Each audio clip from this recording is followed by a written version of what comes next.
ẹ kú dédé àkókò yìí ìròyìn yàjóyàjó ló wá sétí gbọ̀yìn láti iléeṣẹ́ Jígí Alárà ìkànnì 24 tó fìdí pagbá sílùú Ìbàdàn nípínlẹ̀ Ọ̀yọ́.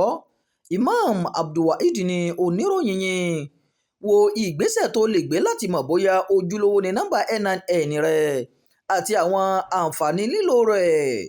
Ìjọba àpapọ̀ orílẹ̀-èdè Nàìjíríà ti buwọ́lu ìdásílẹ̀ ojú òpó kan tí yóò mọ̀ kó ìrọ̀rùn láti ṣe àyẹ̀wò bóyá ojúlówó ni káàdì ìdánimọ̀ NIN bá àwọn ọmọ bíbí orílẹ̀-èdè Nàìjíríà, èyí tí wọ́n ń pè ní NIN Auth.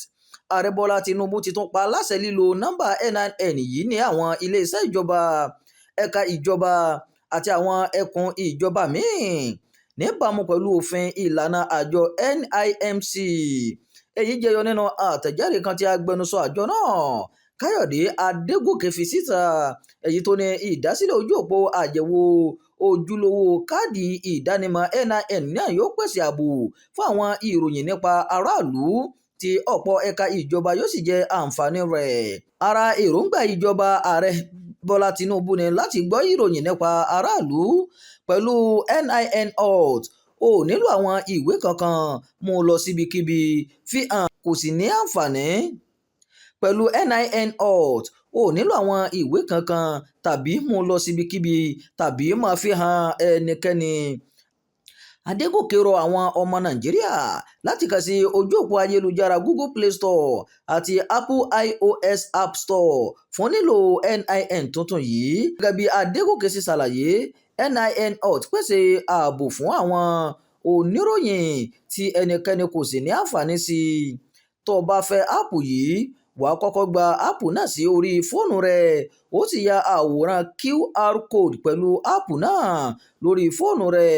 Èyí ni yóò fa àsopọ̀ pẹ̀lú áàpù pẹ̀lú ìròyìn tó wà nínú NIN rẹ̀ tẹ́lẹ̀.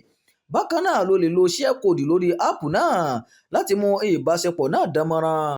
NIN Auth tó ń fààyè gba ìforúkọsílẹ̀ ojúkorojú, èyí tí ọ̀pọ̀ àwọn iléeṣẹ́ sì lè máa múlò. Adégòkè tẹ̀síwájú pé NIN Auth yóò fún ọ̀pọ̀ aráàlú ní àǹfààní sí àwọn ẹ̀ka ìjọba àtàwọn nǹkan míì bíi ìforúkọsílẹ̀ síìmù, ìrìn àjò, ìwé ìrìnnà, owó orí sísan àti àwọn nǹkan míì. Ìròyìn yàjóyàjó fún ti àkókò yìí kò ní jù báyìí lọ. Ẹ má gbàgbé láti subscribe sórí ìkànnì Jígí Alárà, ìkànnì 24 tó fìdí pagbá sílùú Ìbàdàn nípínlẹ̀ Ọ̀yọ́.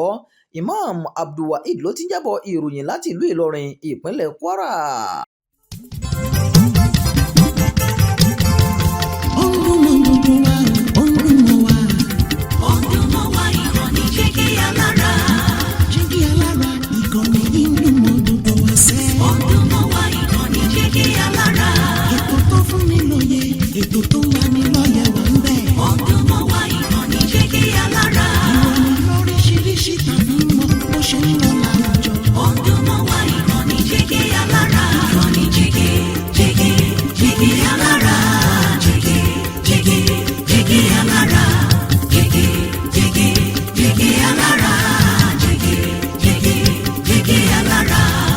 Ìkànnì Jígí Alárà 24, bàbá gbogbo.